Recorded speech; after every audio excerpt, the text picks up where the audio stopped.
बोलो सर, बोलो। अच्छा सुनो, हम लोग ऑर्गेनाइजिंग के चैप्टर पे थे।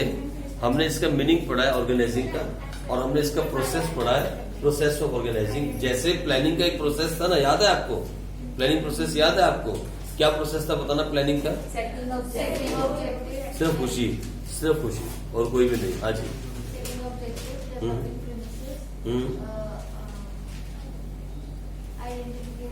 आइडेंटिफाइंग था, alternative course of action, very good. हाँ, इवैल्यूएटिंग, वेरी गुड। ठीक है, उसके बाद सिलेक्टिंग, उसके बाद इम्प्लीमेंटिंग, और उसके बाद फॉलो एक्शन। बिल्कुल, जैसे हमने वो पढ़ा था ना, ऐसे इसका भी प्रोसेस है। मैंने कहा था ना आपको, सभी चैप्टर में प्रोसेस आएगा। इसका प्रोसेस जो था उसमें 4 ही पॉइंट थे, सिर्फ 4 ही स्टेप थे। सबसे पहला स्टेप था, ये आइडिया के हिसाब से याद रख सकते हो आप। Process of organising is means idea. कैसे, क्या है? सबसे पहले identification and division of work. पहले ये पता करते हैं कि काम है क्या। पहले काम को आइडेंटिफाई किया जाता है, तो इसको क्या किया जाता है? डिवाइड कर दिया जाता है। भाई ये वाला काम तू करे, ये उसको बोलते हैं जॉब्स देना, जॉब्स। ठीक है। उसके बाद डिपार्टमेंटाइजेशन, डिपार्टमेंट के हिसाब से काम को बांटना। जैसे कि finance department, production department, purchase department, sales department. और मैंने आपसे कहा था, मालूम है, एक बड़ा इंपॉर्टेंट पॉइंट था कि जो डिपार्टमेंटलाइजेशन हम करते हैं ना, ये 3 तरीके से होता है। एक बेसिस ऑन फंक्शन के हिसाब से, purchase manager, sales manager, marketing manager, वो। और दूसरा बेसिस ऑफ प्रोडक्ट, कॉस्मेटिक का अलग, व्हीकल्स का अलग, है ना, सीमेंट का अलग, सॉल्ट का अलग, टाटा का एग्जाम्पल लिया था। और तीसरा बेसिस ऑन टेरिटरी, नॉर्थ का अलग, साउथ का अलग, वेस्ट का अलग, ईस्ट का अलग, ऐसे भी होता है। ठीक है। तो डिपार्टमेंटाइजेशन जो है 3 तरह से था। फिर उसके बाद आया, बस ई को यहाँ पढ़ना है, ए को यहाँ। ए क्या था? असाइनमेंट ऑफ ड्यूटीज, है ना। कौन क्या काम करेगा, उसको ड्यूटी असाइन करना डिपार्टमेंट के अंदर। भाई तेरा क्या काम है और तू किसको रिपोर्ट करेगा। और तीसरा क्या था? एस्टेब्लिशिंग द रिपोर्टिंग रिलेशनशिप, यानी कौन आदमी किससे ऑर्डर लेगा और किसको रिपोर्ट करेगा। ये बात बिल्कुल क्लियरली मेंशन होनी चाहिए, ताकि कंफ्यूजन क्रिएट ना हो और आपस में कोऑर्डिनेशन बना रहे। इसके लिए यही पढ़ा था हमने, दैट वाज ऑर्गेनाइजिंग प्रोसेस। आज उसकी केस स्टडी करते हैं, एक छोटी सी केस स्टडी जो पेपर में आई थी 6 मार्क्स के लिए। आओ करें, जल्दी से लिखें, लिखो फटाफट जल्दी से। ईशु, शिवानी एंड धृति। लिखो, Ishu, Shivani and Dhriti have decided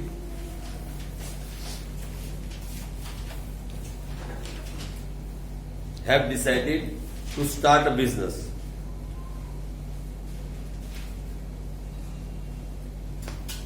और ये मैं नहीं कह रहा हूं, क्वेश्चन ही ऐसा है। क्वेश्चन में पहला नाम है ऋषु, दूसरा नाम है आशु। तो मुझे ऋषु से याद आया ईशु और आशु से याद आया शिवानी, इसलिए मैंने नाम चेंज किया। ये देख लो, क्वेश्चन में ऐसा ही नाम था। तो धृति यहाँ पे रवि था, तो रवि से मुझे धृति याद आ गया। ठीक है, लो कैसे याद आया? अब ऐसे मतलब बस लिख दिया। तो लिखो, ईशु, शिवानी और Dhriti have decided to start a business और मैन्युफैक्चरिंग टॉयज। क्या टॉय करेंगे? मतलब खिलौने बनाएंगे। क्या बनाएंगे? खिलौने। They identified to manufacture toys, खिलौने बनाने का बिजनेस कर रहे हैं। देखो, सीए बनने के बाद खिलौने बनाएंगे। फिर उसके बाद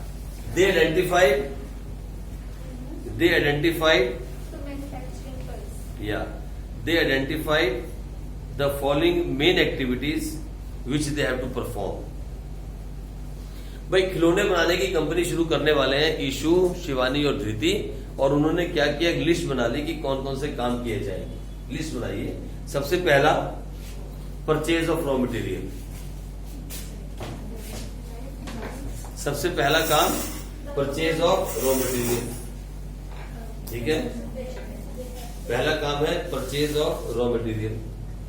दूसरा काम परचेज ऑफ मशीनरी।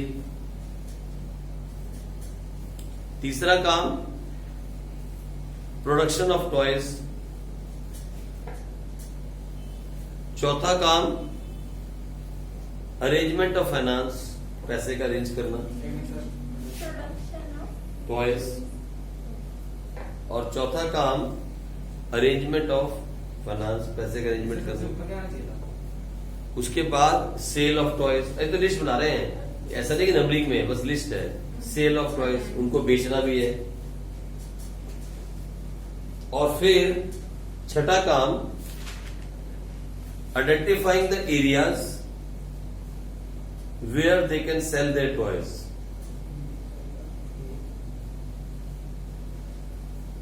और फिर एक और काम उन्होंने सोचा, सिलेक्शन ऑफ एम्प्लॉइज।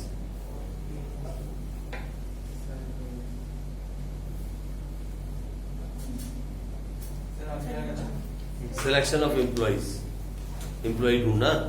ये उन्होंने एक लिस्ट बना ली मोटी मोटी, भाई ये काम होंगे कंपनी के अंदर, है ना।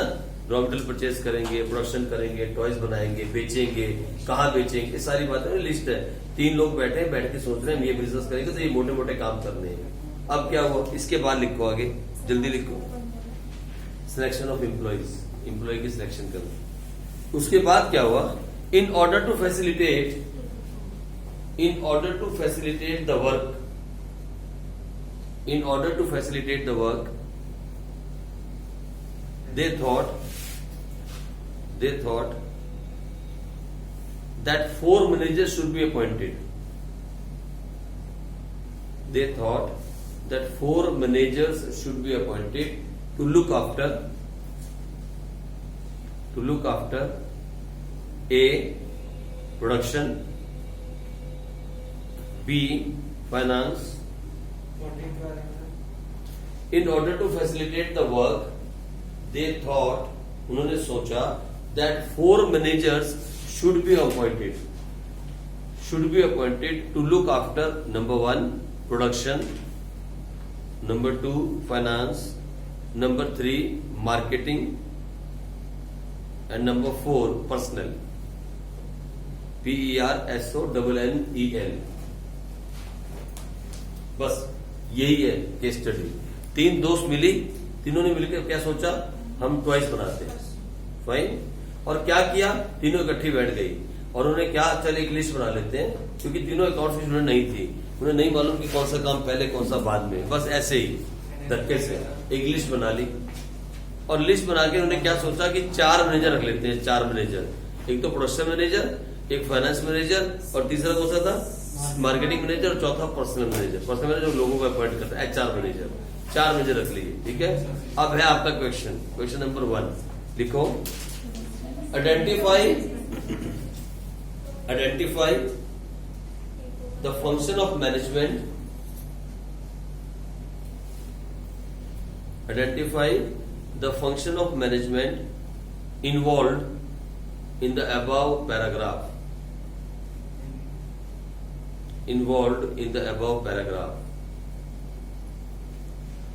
फिर इसी के साथ दूसरा क्वेश्चन आपके पास एक और है।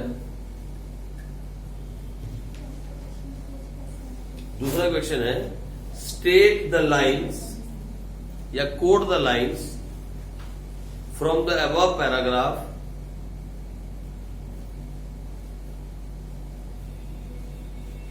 which help you in identifying this function.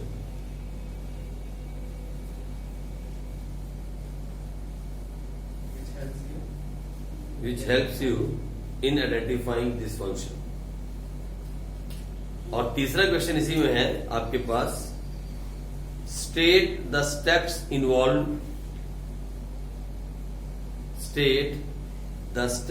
involved in the process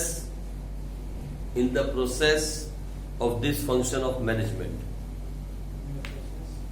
In the process of this function of management. ठीक है जी, ये आपके पास केस स्टडी है, 6 मार्क्स की केस स्टडी है, जो पेपर में आई हुई केस स्टडी है और आपको करनी है, 6 नंबर में है ये। इधर देखो, सुनो मेरी बात। सबसे पहला आपसे पूछा गया था, identify the function of management involve in the above mentioned paragraph. सुनो इधर, they are not planning to start the business, ये प्लान नहीं था। They are planning to manufacture the toys now. Business start हो चुका है, अब तो टॉयज बनाने हैं, अब खिलौने बनाने का काम स्टार्ट करना है, उसके लिए प्लानिंग हो रही है, तो ऑर्गेनाइजिंग हो जाएगा, प्लानिंग अगला काम है। एवरी बात समझ, प्लानिंग हर जगह पे इन्वॉल्व है, हर फंक्शन में प्लानिंग होती है, लेकिन यहाँ पहले ऑर्गेनाइज किया जा रहा है। काम हो गया स्टार्ट, तीनों ने बिजनेस स्टार्ट कर दिया, अब उनको टॉयज बनाने हैं। भाई फैक्ट्री सेटअप नहीं करनी है, फैक्ट्री सेटअप है। अगर फैक्ट्री सेटअप करनी होती है तो प्लान बोल देते हैं, ये प्लानिंग फंक्शन है। फैक्ट्री बन चुकी है, अब तो हमें टॉयज बनाने स्टार्ट करने हैं, इसलिए ऑर्गेनाइजिंग है। पहली बात तो दिमाग में क्लियर करो, ठीक। फिर क्या बोलता है उसके बाद, code the lines from the above paragraph which help you in identifying this function. वो तो कौन सी ऐसी लाइन थी जहां से पता लगे कि हम कौन सा फंक्शन आइडेंटिफाई कर रहे हैं। तो उसने क्या कहा, they identified the following main activities which they have to perform in order to facilitate the work. They thought that 4 managers should be appointed to look after. यहां से पता लगा कि ऑर्गेनाइजिंग की बात हो रही है। जब उन्होंने लिस्ट बनाई ना काम करने की, सुनो तुमकी लिस्ट पढ़ो, लिस्ट गौर से। लिस्ट क्या बोलती है, purchase of raw material. List ने कहीं भी नहीं कहा कि हम जगह ढूंढ रहे हैं बिजनेस के लिए, या परचेज ऑफ मशीनरी। कहीं लिखा है, देखो उसमें कहना सच वो स्टार्टिंग ऑफ बिजनेस, मतलब अरेंजिंग ऑफ कैपिटल। कहीं कैपिटल है नहीं है, कहीं कैपिटल रेंज नहीं है। कैपिटल रेंज हो चुकी, बिजनेस स्टार्ट हो चुका है, ठीक है जी। तो ये सारी बातें इन्होंने हाथ पे लिखी। ये बोलता है क्या, code the lines from the above para which help you in identifying. और कहां पे, जहां उन्होंने 4 मेजर रखने की बात की थी, जहां उन्होंने 4 मेजर की बात की थी कि हम 4 मेजर रखें और काम को डिवाइड करते हैं, भाई वहां से हम स्टार्ट कर सकते हैं। और तीसरा उसने कहा, state the steps followed in the process of this function of management. तो सारे के सारे स्टेप लिखने, चारों स्टेप। इस पैराग्राफ के स्टेप नहीं लिखने, जो भी आपने फंक्शन ढूंढा। जैसे आपने कहा प्लानिंग, तो अगर प्लानिंग की बात आपने लिख दी तो फिर प्लानिंग के सारे स्टेप लिखो आप। अगर आप प्लानिंग कह रहे हो तो फिर प्लानिंग के सारे स्टेप लिखो। वो इस पैराग्राफ में नहीं है। जो भी फंक्शन आपने ढूंढा है, जैसे किसी बच्चे ने प्लानिंग कर दिया, ठीक, हाँ जी प्लानिंग हो रही है, तो फिर प्लानिंग के सारे स्टेप लिखने पड़ेंगे। कौन से स्टेप, जो उसका प्रोसेस है, ठीक है जी। लेकिन यहाँ तो सिर्फ 4 ही हैं। वो कौन से, ऑर्गेनाइजिंग के चारों के चारों, ठीक है जी। ये नहीं कि ऑर्गेनाइजिंग के चैप्टर में क्वेश्चन आया तो आपको ऑर्गेनाइजिंग लिखना है।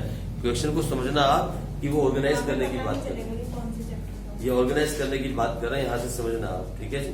यहाँ पे बिजनेस की प्लानिंग नहीं हो रही कि let us start the business. ये 3 दोस्त मिली, उन्होंने कहा यू तो इतने पैसे डाल, तो इतने पैसे डाल, तो इतने डाल, और let us start the business. ऐसा नहीं है, ऐसा नहीं है, ठीक है जी। इसकी प्लानिंग नहीं हो रही, ये प्लानिंग प्रोसेस नहीं है, ये ऑर्गेनाइजिंग है।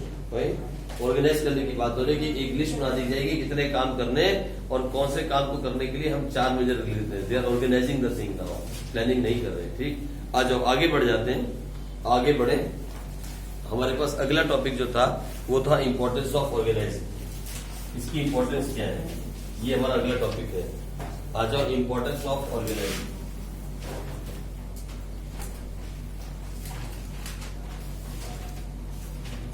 बस अब खत्म है चैप्टर। कितने थे इसमें टॉपिक, 6 अभी बचे थे, 5 बचे थे, 2 एक तो कट गया ना, टोटल 6 थे, 1 डिलीट हो गया, 5। हाँ, और 5 में 2 हो गए, 3 तीसरा आ गया, 3 टॉपिक बचे इसको मिला के। आ जाओ, इंपॉर्टेंस ऑफ प्लानिंग और ऑर्गेनाइजिंग लिखो सबसे पहले। Benefits of specialisation,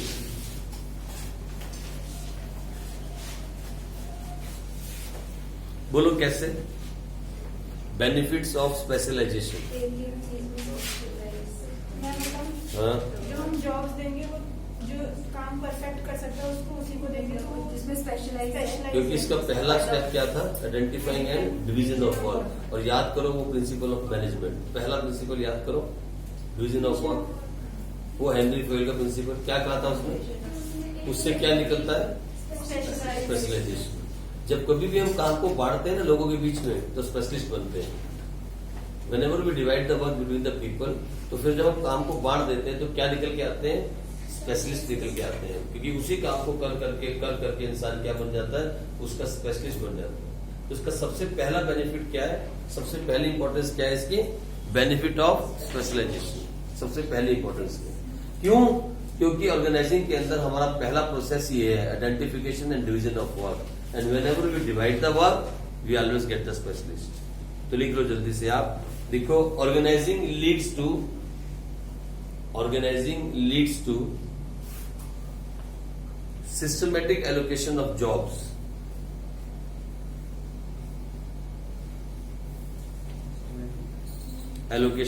jobs, among the employees,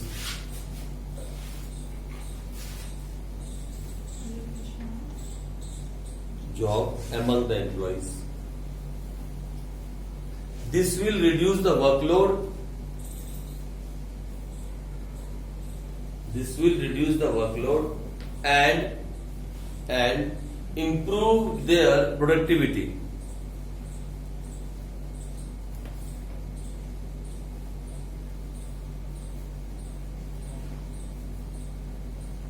Improve their productivity because of the specific work performed by the same employee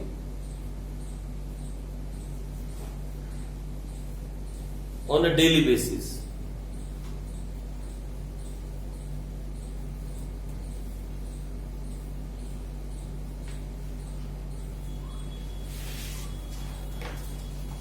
Okay, ठीक है जी, on a daily basis.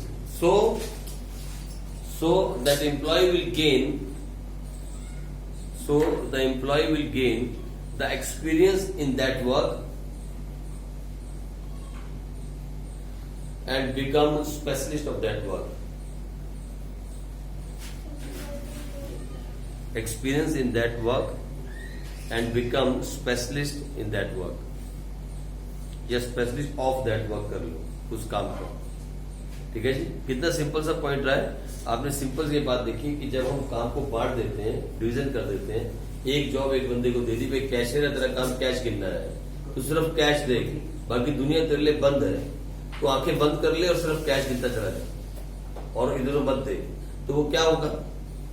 देखा ना क्या होता है फिर बाद में. वो देखा पोस्ट ऑफिस में डाक वो काम करते हैं, वो क्या होते हैं पोस्टमैन, वो जो स्टैंप लगाते हैं वो नीचे देखते भी नहीं, मालूम है, ऐसे ऐसे हाथ चलते हैं उनके अपने आप से, वो स्टैंप लगाते रहते हैं ऐसे करके. कैशियर क्या करता होता है, ऊपर देखे आप पैसे गिनता है. They are all specialist. Mechanic जो होते हैं, अच्छे मैकेनिक होते हैं, वो नट को जब टाइट करते हैं, स्क्रू टाइट करते हैं ना, वो देखते भी नहीं उसकी तरफ, पेचकस की तरफ, वो ऐसे बात करते करते करते, हम जैसे लोग नहीं कर सकते, हमारी उंगली कट जाएगी है? लेकिन वो कर, हाँ स्क्रू को टाइट, मान लो स्क्रू को टाइट करना है, कहाँ लगा, ये स्क्रू है, इसको टाइट करना है, तो इसको पेचकस को देखना पड़ेगा इधर उधर ना लग जाए वो, लेकिन वो नहीं देखेगा क्योंकि उसका काम यही है, स्पेशलिस्ट होगी है. तुम हाथ से भी कर सकते, इतनी मशीन है, हर कंपनी में मशीन नहीं करती, हाथ से भी काम करने पड़ते. ठीक है, चलो आ जाओ, आगे आ जाओ. नेक्स्ट दूसरा बेनिफिट पता है क्या है इसका, दूसरी importance, clarity in working relationship. या क्लैरिटी मैंने क्लियर वर्किंग रिलेशन, लिख लो आप, clear working relationship.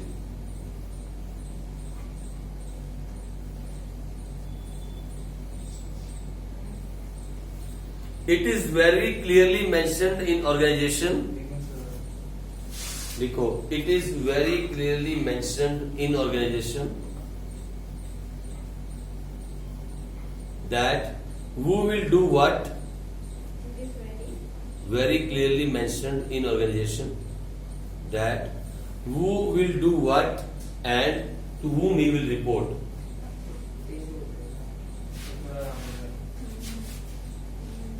Who will do what and to whom he will report. कौन क्या करेगा और किसे रिपोर्ट करेगा, ये बहुत क्लियरली मेंशन है किसके अंदर, ऑर्गेनाइजिंग के अंदर. क्योंकि आपने पढ़ा है द प्रोसेस ऑफ ऑर्गेनाइजिंग, उसमें एक स्टेप आया था लास्ट वाला, एस्टेब्लिशमेंट ऑफ क्या बोलो ना, रिपोर्टिंग रिलेशनशिप था ना लास्ट पॉइंट. तो एस्टेब्लिशमेंट क्या किया जाता है कि कौन किसको रिपोर्ट करेगा और कौन क्या काम करेगा.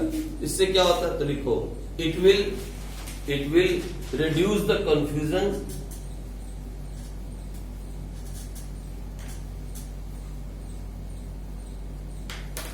number 1. It will reduce the confusion. Number 2, it will increase the coordination. इससे कोऑर्डिनेशन बढ़ेगा, आपस में काम करने का, एक दूसरे के काम में खींचाखींची नहीं होगी. और number 3, it is very easy to fix the accountability. It is very easy to fix the accountability.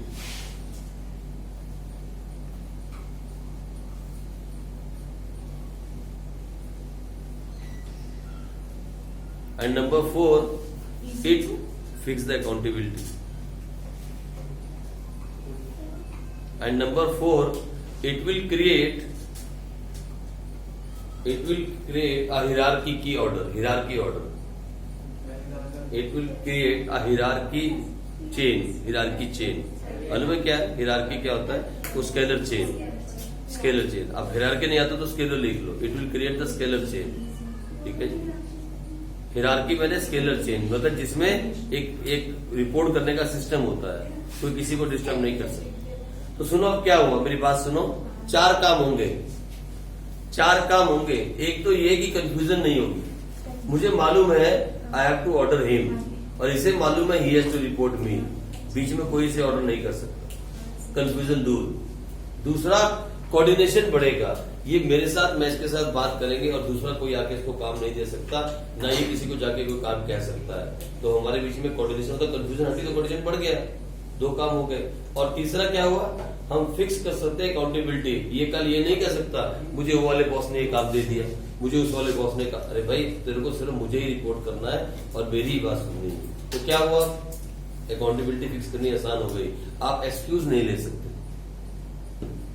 जिस कंपनी के अंदर वर्किंग रिलेशनशिप फिक्स है कि आपको किसके अंडर काम करना है, वहां पे एक्सक्यूज नहीं होता. आप ये नहीं कह सकते मुझे काम नहीं हुआ. आप कहोगे सर मुझे एमडी ने काम दे दिया, और तुझे एमडी काम दे नहीं सकता क्योंकि यहाँ पे ऑर्गेनाइजिंग है, प्रॉपर्ली ऑर्गेनाइज्ड है काम. तो फिर तू फंस जाए. एमडी काम नहीं दे सकता.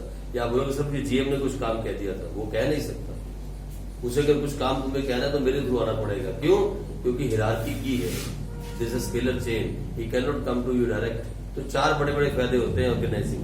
ये 4 बड़ी इंपॉर्टेंस है. कौन कौन सी 4? पहली ये कि यहां से कंफ्यूजन हटेगी.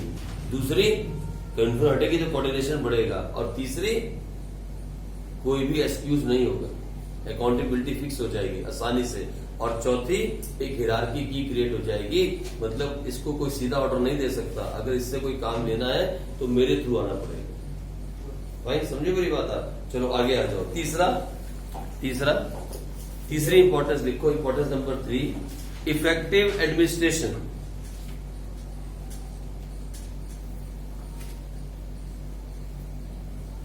अब फिर वही बात दोबारा घूम के दोबारा से वही बात. Effective administration. Organizing provides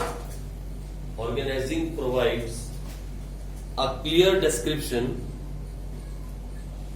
Organizing provides a clear description of jobs and duties.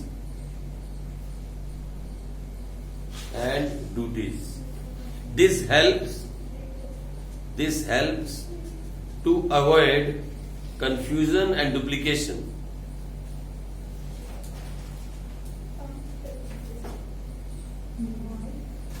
This helps to avoid confusion and duplication of work.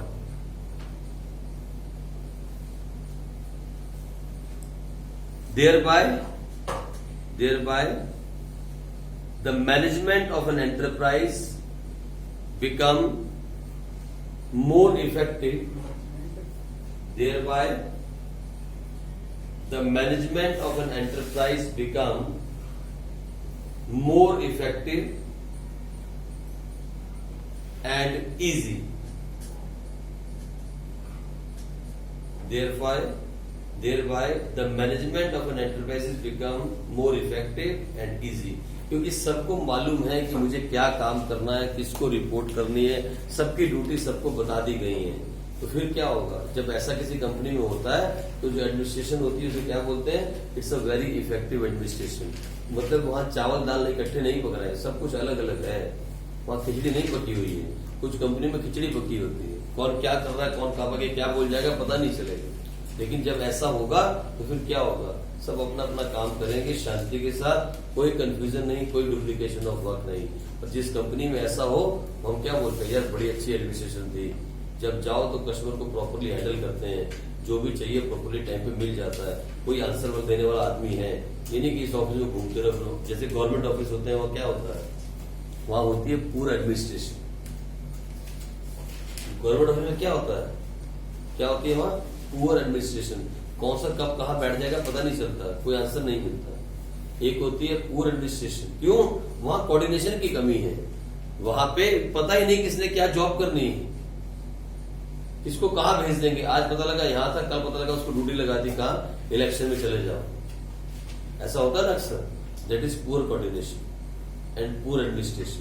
लेकिन जब सब कुछ क्लियरली हो कि भाई तेरा यही काम है, तुझे रोज सुबह सुबह 8 बजे आना है, ऑफिस के अंदर ये काम करना स्टार्ट कर देना है, शाम को 5 बजे तक यही काम तुझे करना, यही तेरी ड्यूटीज हैं, इतना ही दायरा है तेरा, इसके बाहर नहीं जाना, तो उतने में काम करते जाओ। जब इतने में काम करोगे तो दूसरे काम में आप क्या करोगे, प्रॉब्लम क्रिएट नहीं करोगे, आपके साथ कोऑर्डिनेशन हो जाएगा, कंफ्यूजन नहीं होगी, डुप्लीकेशन ऑफ वर्क नहीं होगा, और फिर उससे क्या होगा, that is called effective administration. ठीक है, आ जाओ पॉइंट नंबर 4 पे लिखो, optimum utilisation of resources. Point number 4 में, और ये सब ABCDEF है, ABCDEF यहां तक जाएगा, ABCDEF। अब बाद में इसका शॉर्टकट बना लोगे ना तो ये बन जाएगा, ये देखना ABCDEF। अब देखो कहां तक, कौन कौन से हो गए बताओ। पहला क्या था, स्पेशलाइजेशन, ये आ गया बी, और क्या हो गया, सी भी आ गया, और इफेक्टिव एडमिनिस्ट्रेशन, ई भी आ गया, और ऑप्टिमम यूटिलाइजेशन। वो लिखने वाले कहाँ से आया फिर? बस आएगा ना, कोई बात नहीं, एक तो वहां से ला सकते हैं। ये नहीं आएगा, ये भी लिखते हैं। चलो, ऑप्टिमम यूटिलाइजेशन ऑफ रिसोर्स, तो लिखो ऑर्गेनाइजिंग लीड्स टू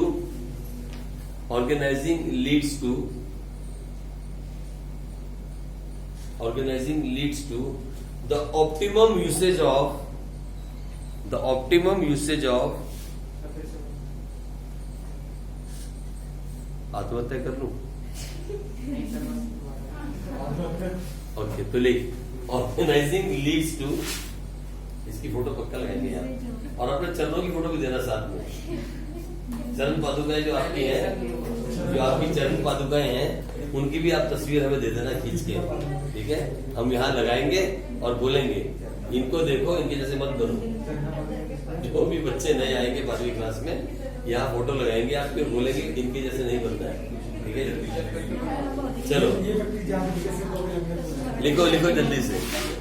ये बाहर जो फोटो लगी ना अच्छे से बच्चों की, वहां पे आपकी यहाँ फोटो लगाएंगे अंदर, हम बोलेंगे बाहर वाले बनना है, ऐसे नहीं बनना है, हाँ नहीं चलेगा, अभी नहीं, वो 70 साल के बाद, अभी नहीं। चलो लिखो, हाँ, organising leads to the optimum usage of material, finance and human resources, तीनों का मैक्सिमम यूज कर सकते हैं। कैसे होता है ये, बिकॉज in organizing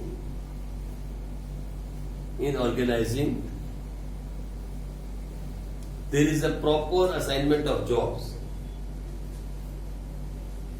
बार एक ही बात आ रही, घूम घूम के एक ही बात, फिर वही बात। Because in organizing there is a proper assignment of jobs which avoids, क्या होगा, duplication of work, which avoids duplication of work,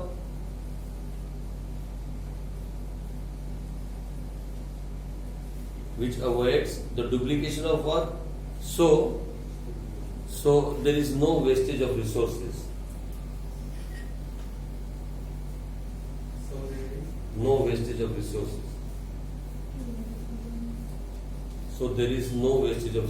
ठीक है जी। इसका मतलब हम मैक्सिमम यूज करते हैं। बार ये देखो एक ही बात है ऑर्गेनाइजिंग के अंदर, घूम के एक ही बात आ रही है, वही 4 जो प्रोसेस है ना, वही घूम रहे हैं बार बार।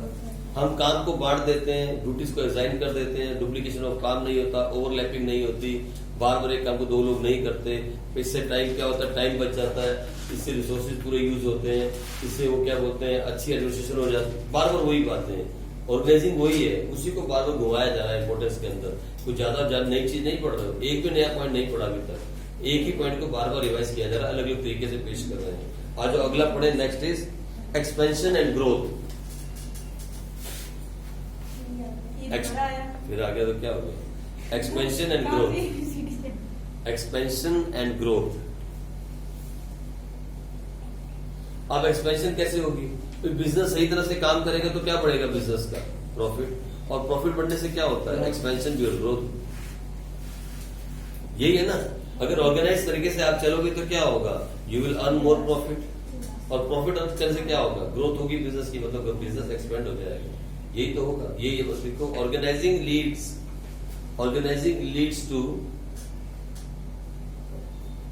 Leeds to the expansion and growth of the business.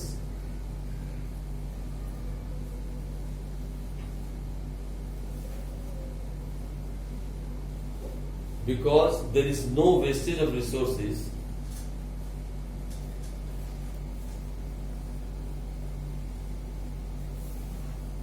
because there is no wastage of resources,